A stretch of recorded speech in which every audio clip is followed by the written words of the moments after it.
এবার বাজার দর।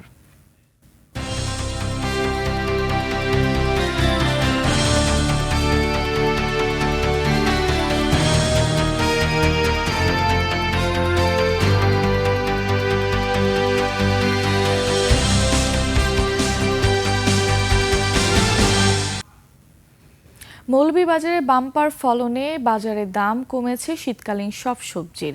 এখন বিক্রি হচ্ছে কেজি ৩০ থেকে ৭০ টাকার মধ্যে। তবে সবজি বাজারে স্বস্তি ফিরলেও চালের বাজারে উল্টো চিত্র। মোটা চালের দাম কেজি প্রতি ৫ থেকে ৭ টাকা বেড়েছে। একই সঙ্গে মিনিকেটের দামও কেজি প্রতি প্রায় ৫ টাকা বেড়েছে। এছাড়া সয়াবিন তেল ও ব্রয়লার মুরগির দামও বাড়তি। ব্রয়লার মুরগি কেজিতে বিক্রি হচ্ছে ১৫৫ টাকায় এবং সয়াবিন তেল প্রতি লিটার ১৯২ টাকায়। দর্শক, বাজারের আরো খবর জানাতে মৌলভীবাজার থেকে আমাদের সাথে সরাসরি যুক্ত হচ্ছেন প্রতিনিধি বিকুল চক্রবর্তী। বিকুল, আজকের বাজার দর নিয়ে আপনার কাছে কি তথ্য আছে, আমাদের বিস্তারিত জানাবেন।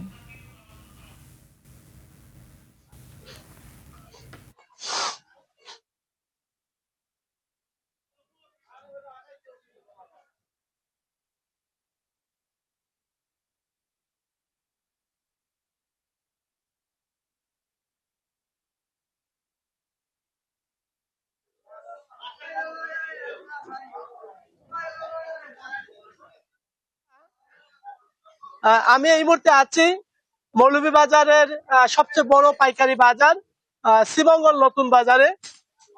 তো এই শ্রীমঙ্গল বাজার আমি কিছুক্ষণ আগে ঘুরে এসেছি।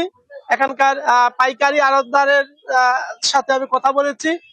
১০ টাকা থেকে ৪০ টাকা মধ্যে সব ধরনের সবজি পাইকারি বিক্রি হচ্ছে এবং খুচরা বাজার সেটি হচ্ছে ৩০ টাকা থেকে ৭০ টাকা পর্যন্ত খুচরা বাজারে বিক্রি হচ্ছে।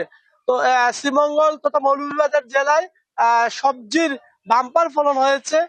স্থানীয় অনেক সবজি প্রতিদিন এই বাজারে আসছে, যে কারণে সবজির দাম এখন অনেকটাই মানুষের নাগালের ভেতরে।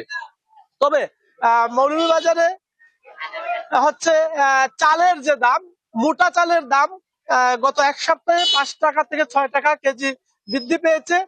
এটি সাধারণ মানুষের একটু ভোগান্তি সৃষ্টি করেছে।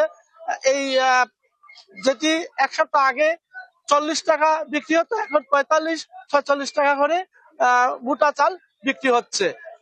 পাশাপাশি এখানে যে সোয়াবিন তেলের দাম আমরা কেজি প্রতি ৩ থেকে ৪ টাকা বেড়েছে। আগে যেখানে ৮৭-৮৮ টাকা বিক্রি হতো, এখন হচ্ছে ৯২ থেকে ৯৩ টাকা বিক্রি হচ্ছে। তো শ্রীমঙ্গলের বাজারে যেটি সাধারণ ক্রেতারা বলছেন, পাইকারি যে দর আছে তার থেকে খুচরা দরের পরিমাণটা অনেক বেশি হয়ে যায়। এটি মনিটরিং এর প্রয়োজন বলে তারা জানান। লোপাই ছিল আমার কাছে সর্বশেষ তথ্য।